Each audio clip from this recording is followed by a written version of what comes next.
enquete mostra que para 70% dos brasileiros, Ayrton Senna é o maior esportista do país. Esta é a história de um garoto que a família chama de Beco. Um menino que sonhou entrar para a história do automobilismo e conseguiu. Ele já é o recordista de vitórias e de pole positions numa só temporada. O menino que até hoje tem o costume de rezar um Pai Nosso e uma Ave Maria antes de ir desafiar os limites da velocidade e que dedicou a conquista do título a Deus. Mas aqui na Terra, a devoção dele está nas pistas, no cockpit e na velocidade, a mais de 300 km por hora. Aeroporto de Milão, 11 de setembro. O primeiro domingo do ano em que Alain Prost e Ayrton Senna saem de um autódromo sem o troféu da vitória. O carro de Prost quebrou e Ayrton rodou na pista a 2 voltas do final. A fidelidade dos fãs não se altera, mesmo num pátio cheio de aviões.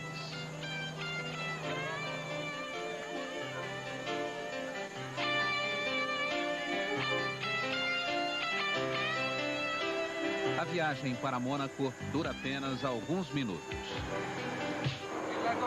Ayrton fala pouco.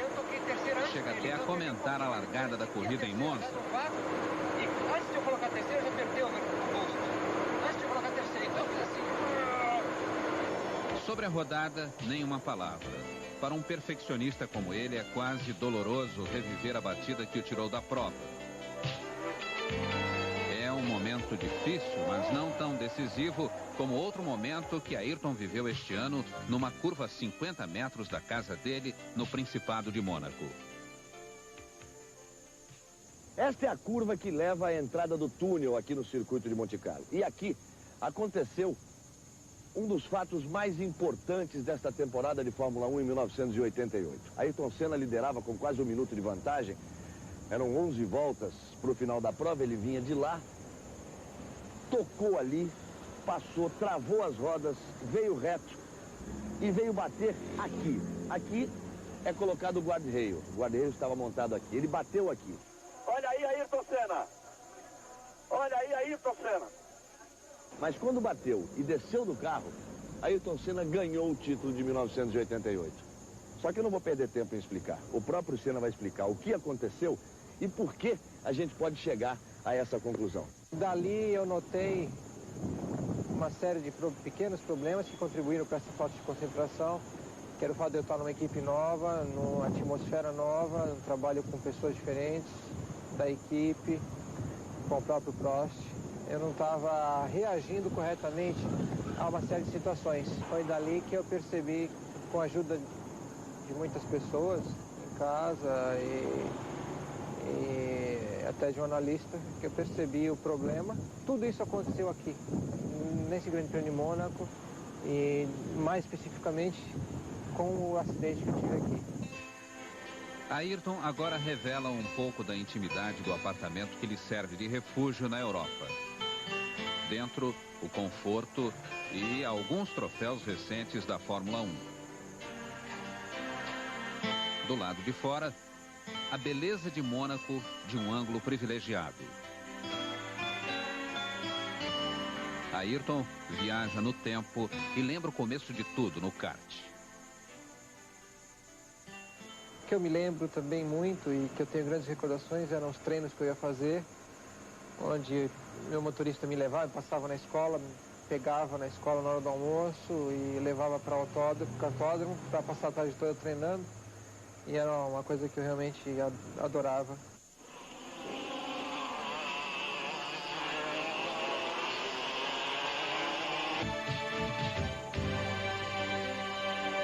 Nesta placa amarela vai o número do piloto. E o número que consagrou Ayrton Senna no kartismo foi o número 42. Por isso ele era mais conhecido como 42 do que por Ayrton Senna. O Tchê, por que ele era conhecido como 42? Porque quando iba na pista a dedicação dele era tão grande que não se preocupava com nada. Então ninguém conversava com ele, não dava conversa para ninguém. Então sempre era conhecido, era uma incógnita, 42. Não se falava de Ayrton Senna. E como era o Ayrton no tempo do kart, Tchê? Eu treinava de 4, 3 horas por dia, 5 horas por dia, 4 horas por dia, todo dia. Então gastava normalmente 4 motores por dia, 2 jogos de pneus. Era uma dedicação bárbara que tinha o piloto. Esse se pode chamar piloto. Um dia choveu e o Ayrton rodou na corrida. Ele ficou tão bravo que ele, a semana inteira, ele saía da escola e chovia aquela semana, ele ia treinar e treinar, dia após dia, embaixo de chuva. Até hoje ele é o rei da chuva.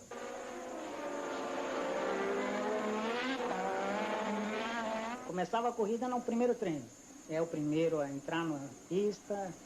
Ele estava sempre querendo ganhar, andar mais rápido que todo mundo. Por exemplo, aquela corrida na Bélgica de Fórmula 1, ele tomar a ponta do próximo, logo na primeira curva, é mais ou menos isso, lembrou? É o mesmo esquema que ele usava no kart. O Ayrton já não concordava de perder a pole position já no tempo do kart, de qualquer forma. Jamais outro piloto fez igual a ele. Todo mundo tentava imitar, mas ninguém nunca conseguiu. Esta é a tomada de curva colocando o kart de lado que Ayrton Senna introduziu no kartismo brasileiro depois que voltou do Campeonato Mundial de 82. Hoje é uma tomada executada pelos melhores pilotos. E é esse tipo de manobra que deu a Ayrton Senna um recorde que aqui em Interlagos demorou 10 anos para ser batido. Naquela época já era uma coisa fora do normal as coisas que ele fazia. Porque eu tinha muito mais experiência em kart do que ele. E ele tinha vindo da categoria de baixo. Realmente era uma coisa fora do normal mesmo. Por onde ele passou? Ah, passava aqui, passava por lá, não tinha jeito. Onde estivesse na frente não tinha lugar para passar. –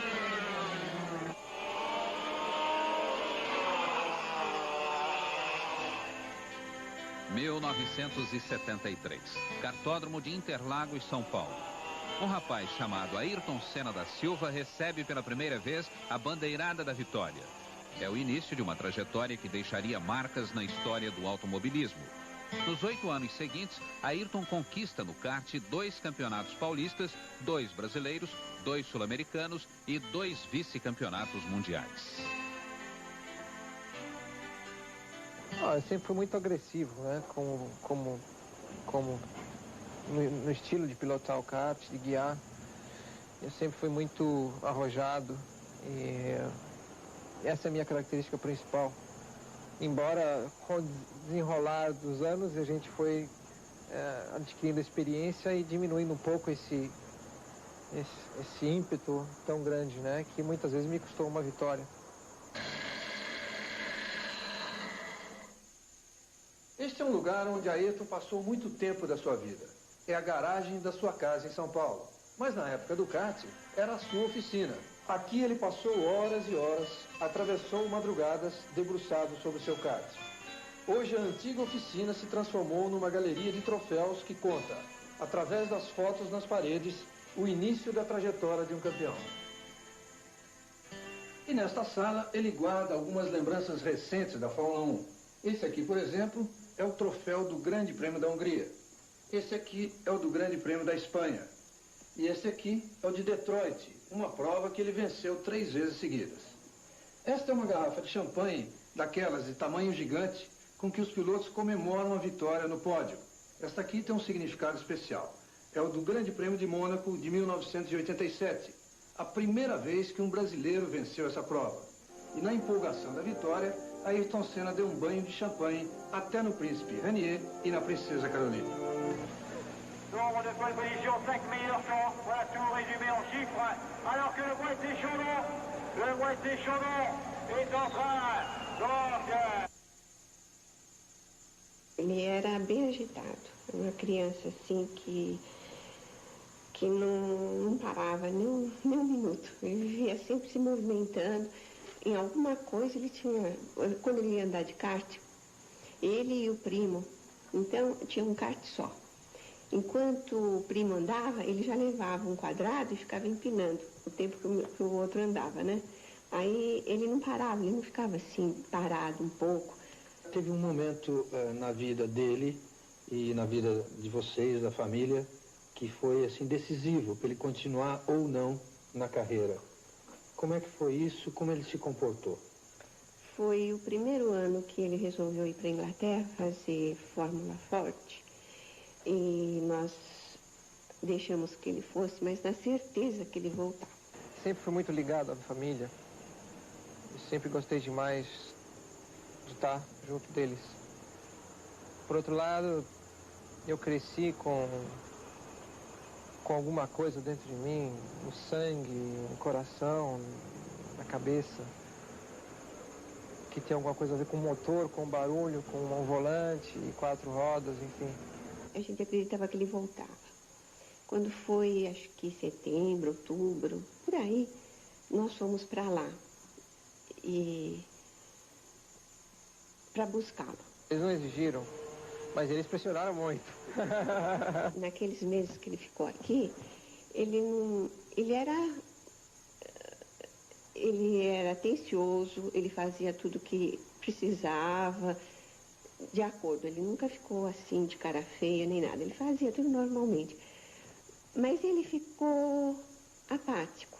E eu procurei voltar e mudar minha vida totalmente, deixar o automobilismo e ajudar meu pai nos negócios dele e tudo.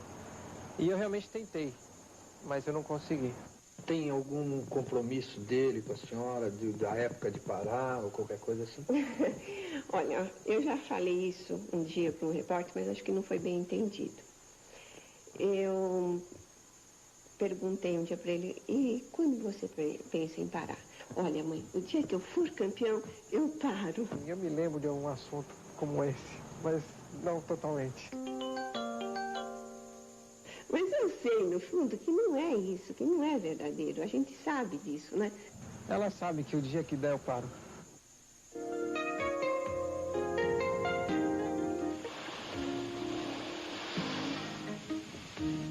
Mas nem tudo em Ayrton Senna da Silva é obstinação, sacrifício e trabalho em busca das vitórias na Fórmula 1. Estas imagens inéditas dos dias que ele passou numa ilha paradisíaca do Caribe em outubro de 80.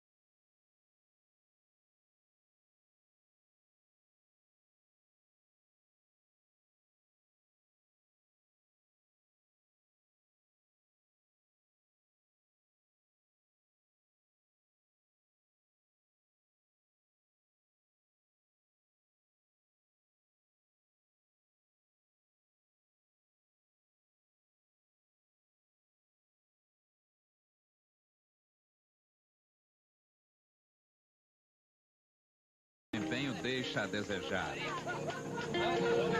Então, isso aqui é lambaria, lá no Araguaia. Mas em pleno paraíso, Senna acaba encontrando inspiração para voltar a mente e o coração para o mundo da Fórmula 1. Liga o motor aí, rapaz. Liga o motor aí, vai. Liga o motor aí.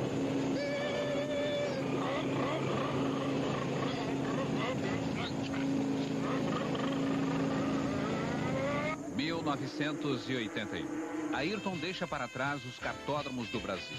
Nas pistas da Inglaterra, um brasileiro conhecido como Da Silva começa a brilhar. Este ano, ele conquista o campeonato inglês de Fórmula Ford 1600. No ano seguinte, chega a vez de os autódromos da Europa conhecerem um novo fenômeno brasileiro. Ayrton conquista os títulos europeu e inglês de Fórmula Ford 2000. Seu desempenho é impressionante.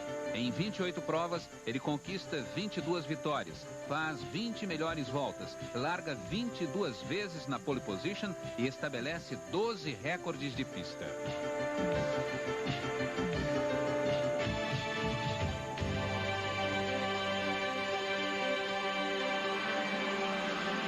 Em 1983. O jovem piloto do Brasil passa com louvor no vestibular para a Fórmula 1, a Fórmula 3 inglesa. Circuitos legendários como Silverstone, Snetterton, Brands Hatch e Otten Park são palco de uma temporada inesquecível. Senna conquista o campeonato vencendo 12 das 20 provas num duelo histórico com o inglês Martin Brundle.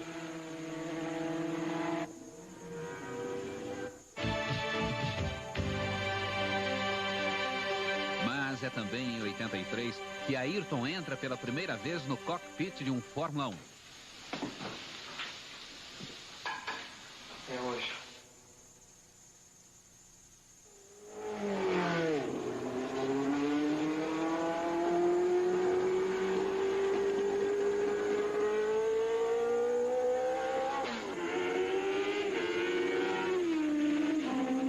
batismo de fogo de Senna na Williams de Keck Rosberg deixa o piloto brasileiro emocionado. Foram mais de 80 voltas sem nenhum erro e cada vez mais rápidas. Os mecânicos da equipe e o chefe Frank Williams ficam encantados.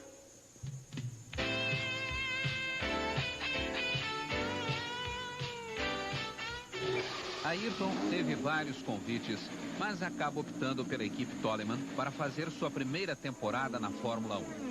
Não é um carro de ponta, mas o chassi equilibrado permite a Ayrton mostrar o talento logo no início da temporada, quando perde o bico, mas marca o primeiro ponto com um 6º lugar na África do Sul. A partir da corrida de Mônaco, o cenário mais charmoso da Fórmula 1, não há mais como ignorar o talento daquele estreante. Senna não toma conhecimento da chuva e vai conquistando posições. Passa a McLaren de Nick Lauda. Está partindo em direção ao líder Alain Prost, quando a prova é interrompida numa decisão controvertida do diretor, o ex-piloto Jack Hicks. A chuva caía forte desde o início da corrida. Quando o primeiro lugar de Prost fica ameaçado, Hicks resolve encerrar a prova. Eu comecei a descobrir o que a Fórmula 1 era realmente. Todo aquele entusiasmo que eu tinha mais do lado pessoal de correr, de curtir as corridas, de achar os limites e competir. Eu fui começando a conhecer a parte da política, a parte da econômica, que está ali dentro.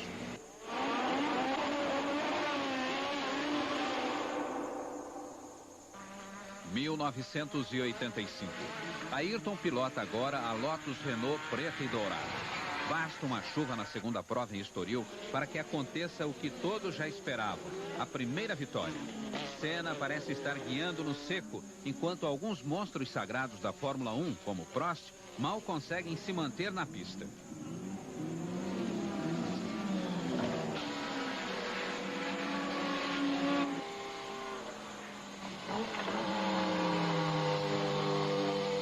Em Detroit, o arrojo de Ayrton não cabe dentro do circuito de rua. Primeiro ele dá uma raspada no muro e joga um pneu na pista. Depois a batida que lhe rendeu críticas. Ayrton já é um adversário dos que andam na ponta, como Mansell, Rosberg, Prost, Lauda e Piquet. No Grande Prêmio de Adelaide, na Austrália, o último da temporada, Senna está fora da luta pelo título e faz baixar no cockpit da Lotus o estilo espetacular de um dos ídolos dele, Gilles Villeneuve, o espetacular piloto canadense.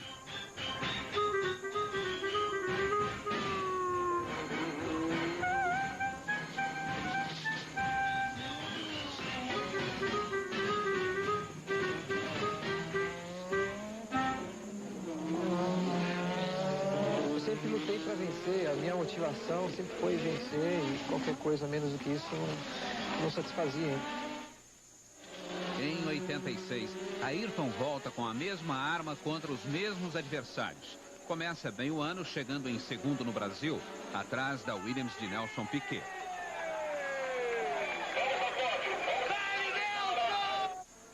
Na corrida seguinte, o Grande Prêmio da Espanha, Ayrton disputa um pega emocionante com Nigel Mansell. A chegada é histórica. Mansell tem alucinado atrás de Ayrton Senna. Vai forçar tudo nessa freada. Ayrton gira na frente dele. Ele vem pela reta. Agora é pressão total no turbo. Vem os dois pela reta. Ayrton Senna, Nigel Mansell. Por meio o carro, Ayrton Senna. No dia 22 de junho de 86, o Brasil amanhece triste por causa da derrota da seleção contra a França na Copa do México. Mas em Detroit, um gesto de Ayrton Senna lava a alma da torcida. O meu projetista da equipe era francês, parte dos mecânicos eram franceses, porque era a Renault que fornecia os motores. E eu tive que aguentar aquela tiração de sarro o dia todo, né? E no domingo, peguei a bandeira como uma forma de vingança, né? Do que tinha acontecido no dia anterior. 87. A cor da Lotus agora é o amarelo e o novo motor é da Honda. Ayrton está esperançoso e quer mais do que a fama de piloto de ponta. Ele está com 4 vitórias, 15 pole positions e muita determinação de ganhar o primeiro título mundial. Vem o Grande Prêmio de Mônaco e Ayrton realiza um velho sonho da torcida brasileira. Em mais um show de pilotagem, ele é o primeiro brasileiro a vencer nas ruas do Principado. O Brasil inteiro vibra! Ayrton Senna do Brasil! Mas Ayrton sabe que a Lotus não tem chance diante das Williams de Piquet e Mansell, que disputam ferozmente o título da temporada. Em Monza, ele tenta ganhar a prova não parando nos boxes para trocar os pneus. Está perto de conseguir chegar na frente de Piquet quando erra uma freada a poucas voltas do final.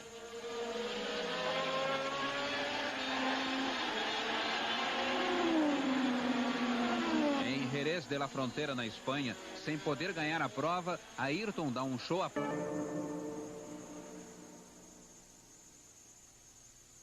A resistência, a velocidade e a impressionante pontuação das McLaren fizeram um capítulo à parte na temporada de 88. Os japoneses da Honda confirmaram nos motores tudo o que se diz da silenciosa paixão dos orientais pelo perfeito. E os ingleses da McLaren, com a experiência de 5 títulos mundiais e uma estrutura incomparável nos dias de hoje, deram a Ayrton e Prost o melhor carro da Fórmula 1 em todos os tempos, o MP44. É uma estrutura tão próxima da perfeição, tão bem organizada, que dá a um piloto toda a segurança e a tranquilidade de saber que a cada prova, a cada treino, a cada corrida, você vai ter o máximo do apoio, a maior retaguarda possível. O milionário Mansur Ojé, dono da equipe, diz que só se chega ao estágio da McLaren quando se tem bons dirigentes, bons pilotos, bons carros e um bom motor. Nós temos tudo isso, diz ele. A presença de Senna e do bicampeão Alain Prost na mesma equipe foi um desafio que exigiu dos dois pilotos mais do que a perícia no volante. No início da temporada, os dois disputam o título cordialmente. As vitórias de Prost no Brasil, em Mônaco e no México não afetam o relacionamento dos dois. O primeiro duelo direto é vencido por Ayrton no Canadá. Mas Prost dá o troco, tirando a vitória de Senna nesta curva do Grande Prêmio da França. Prost não tem como se aproximar de Ayrton no asfalto molhado do Grande Prêmio da Inglaterra. Outra chuva e outra vitória do brasileiro na pista de Hockenheim, na Alemanha.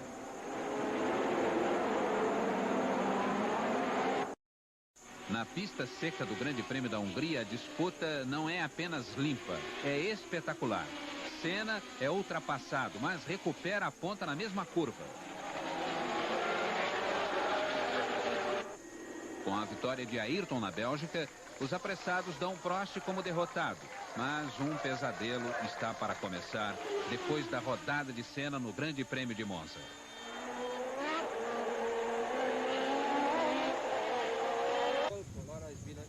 Ayrton chega a Estoril como virtual campeão de 88. O bicampeão mundial Alain Prost, com 32 vitórias na carreira, tem um inédito papel. O de coadjuvante de luxo de uma conquista histórica para a equipe. Motores Honda e Ayrton Senna.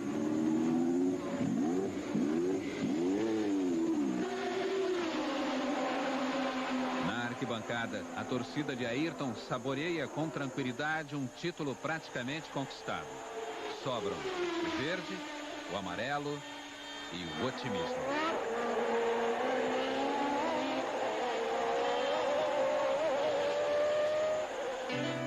Ayrton está longe de relaxar com a folgada margem de pontos que tem sobre Prost. A intensa devoção pelo que faz é a de sempre. Aqui o treino já terminou, mas Senna continua no box, mexendo, olhando e perguntando, enfeitiçado pela busca de um detalhe que lhe possa ser útil no dia seguinte.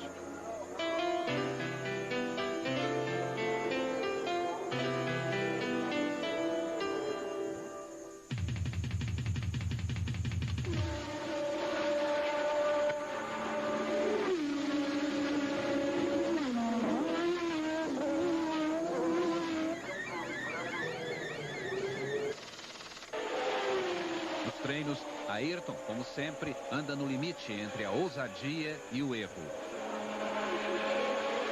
Mas a ameaça de Alain Prost está na pista, nas placas, nos monitores e até no céu. O francês ressurge como um perigoso obstáculo aos planos de Senna. No Grande Prêmio de Portugal, com a decisão de Ayrton de espremer Prost contra o muro, começa a se desenhar um quadro que muitos dão como irreversível. A experiência de Prost estaria minando os nervos do jovem candidato ao título. No Grande Prêmio da Espanha, acontece a reprise assustadora. Prost dispara, enquanto Ayrton se vê mais uma vez envolvido pelos carros aspirados.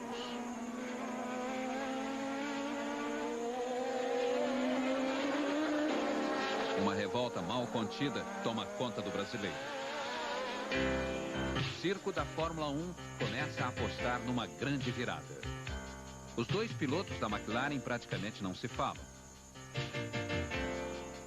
E os motores que antes eram só potência, agora produzem suspeita.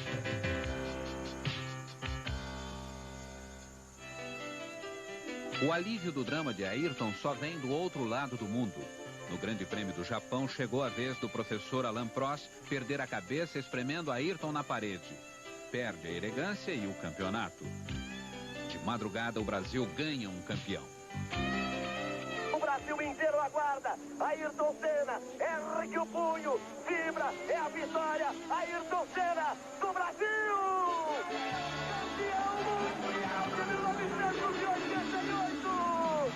Ayrton Senna do Brasil!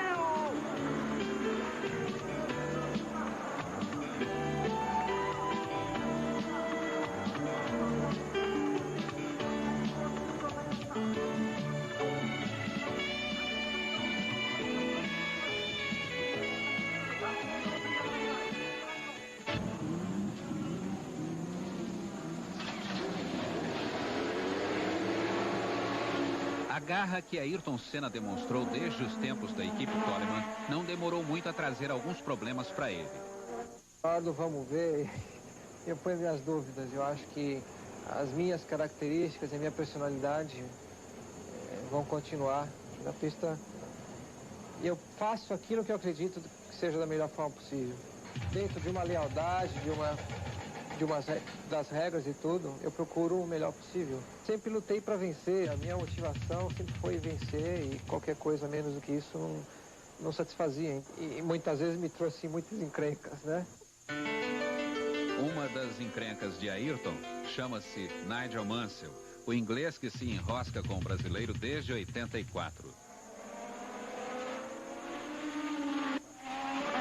Mansell não disputou o título deste ano com Ayrton porque não teve carro para isso, mas bem que tentou.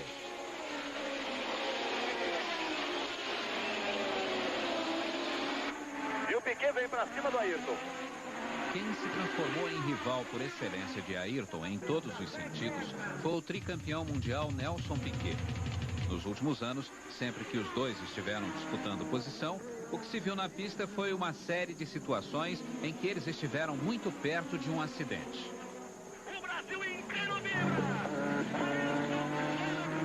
Hoje, Nelson Piquet é um dos que rendem homenagens ao talento e à garra de Ayrton Senna.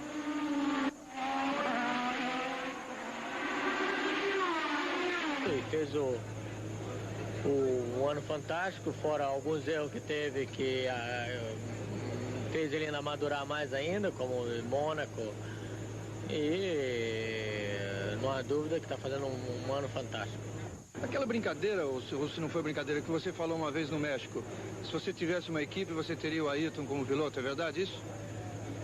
Não há dúvida que entre pegar um piloto que já ganhou 2, 3 vezes o Campeonato do Mundo e pegar um piloto que tem todas as qualidades e ainda não ganhou, é melhor pegar um que não ganhou, porque primeiro que custa menos, segundo que tem mais vontade, porque quer provar, quer demonstrar o que pode fazer, então não há dúvida. Mas você nunca vai ter sua equipe, né? Não, de jeito nenhum. O piloto certo, o carro certo. certo, na época certa. O caminho para Ayrton chegar a esse verdadeiro estado de graça foi traçado aqui nesta casa, no bairro de Vila Maria, na cidade de São Paulo.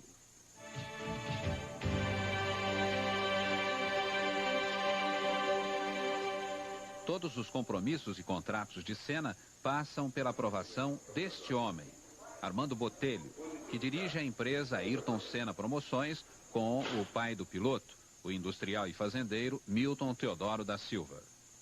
A empresa, ela tem o caráter de tentar livrar o Ayrton de todos os problemas extra-competição. A gente resolveu fazer um plano de se começar do zero, tanto ele como eu ali, no momento, do lado comercial da coisa, e ver o que ia dar. Apostamos para ver o que ia dar.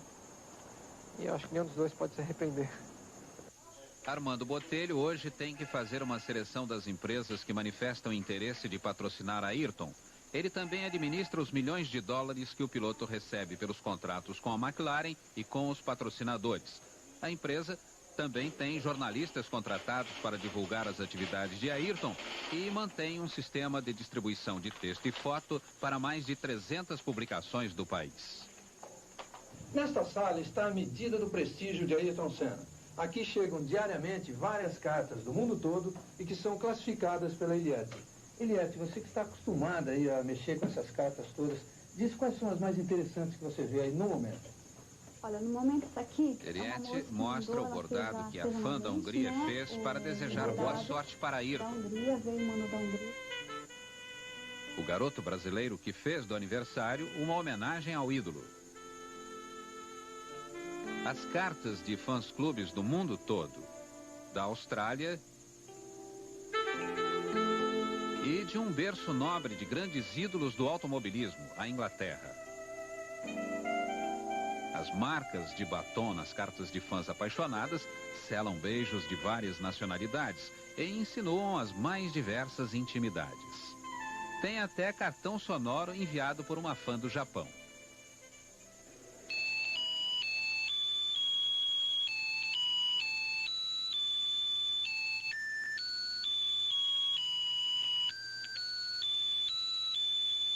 No Brasil eu realmente tenho um apoio muito grande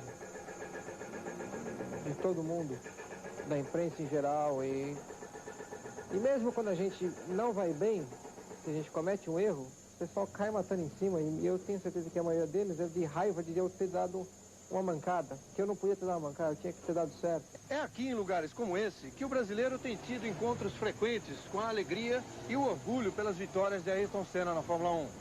Mas é também aqui que Ayrton enfrenta, sem querer, e numa corrida desigual, um outro adversário, que são as más notícias. Em todas as pesquisas que a Saldiva tem realizado, o Ayrton Senna é a única figura positiva brasileira que consegue aparecer na opinião pública. Por quê? Porque ele é um bom filho,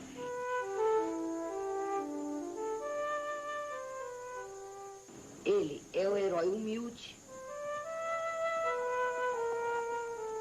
e ele é um vencedor. Esses três aspectos, bom filho, herói humilde e vencedor, é exatamente o que está faltando no Brasil.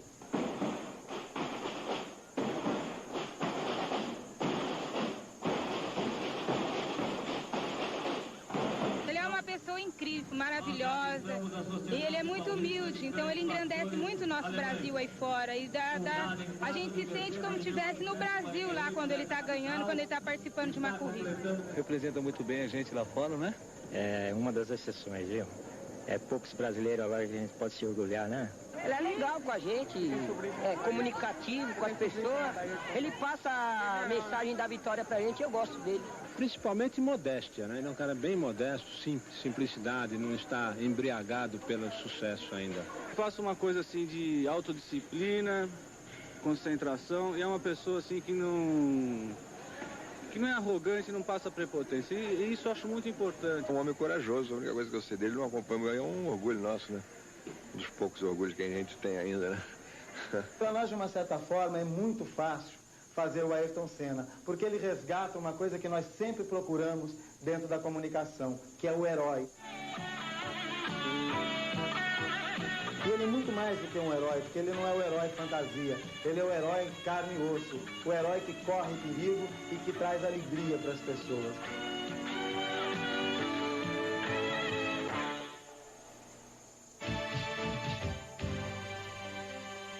A seguir, os rivais de hoje e os ídolos de ontem falam do novo...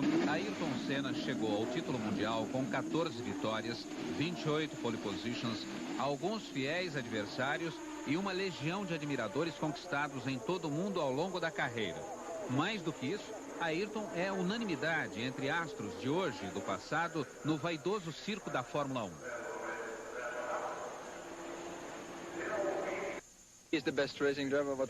O austríaco Gerhard Berger considera Senna o melhor piloto do momento. Ex-pilotos como Clay Regazzoni e Keck Rosberg, hoje comentaristas de TV, também se rendem ao talento do brasileiro. O chefe da equipe McLaren, Ron Dennis, afirma que Ayrton vai ter um lugar tão importante quanto Jim Clark e Juan Manuel Fangio na história da Fórmula 1. Fangio, o campeão dos campeões, diz que uma das melhores qualidades de Senna é a rapidez nos treinos. Quem faz a pole muitas vezes sempre impõe um respeito muito grande. Ele está bem maduro, está pilotando de uma maneira excelente. Inclusive as corridas que a gente assistiu esse ano do Ayrton no molhado, em pista, em condições mais críticas, ele não cometeu erro. E isso mostra a maturidade dele, mostra a fase que ele já, vamos dizer, a pedra já teve a lapidação que deveria ter e está perfeita, está brilhando, está dando a performance que devia dar. Ayrton jogou tudo nesta temporada, física e moralmente. Era a melhor oportunidade que ele podia ter. A McLaren e um companheiro de equipe como eu. Ayrton é um rapaz muito profissional e não ia deixar passar essa chance. Ele tem todas as qualidades e não tem defeitos. Sem dúvida, o melhor piloto é o Alan Prost. E eu já dizia isso no ano passado. Em atividade, ele é o maior de todos. Eu acho que ele realmente é o mais completo, é o melhor de todos. Agora, esse ano, ele foi o único adversário. Devido às circunstâncias todas, ele foi realmente único. Não existia um outro adversário. Ou um outro um pouco menos. Não existiu.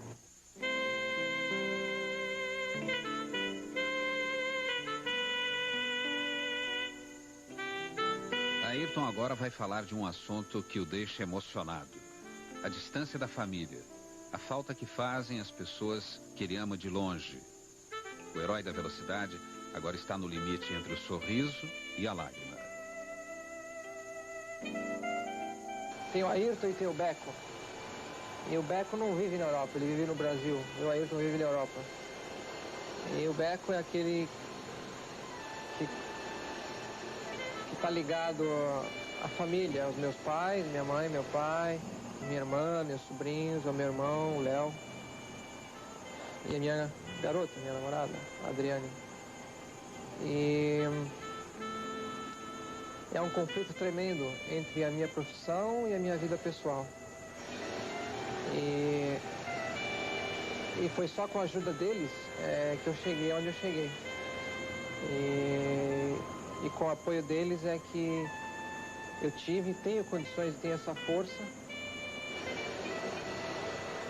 para aguentar esse conflito entre o Beco e o Ayrton. A emoção continua quando Galvão Bueno pergunta qual é o pior adversário de Ayrton Senna da Silva. Eu mesmo. Por quê? Porque a vontade de vencer que eu tenho é tão grande, Galvão. E ela é tão forte dentro de mim. E eu me acostumei mal a vencer. Em todas as categorias que eu passei, eu sempre venci.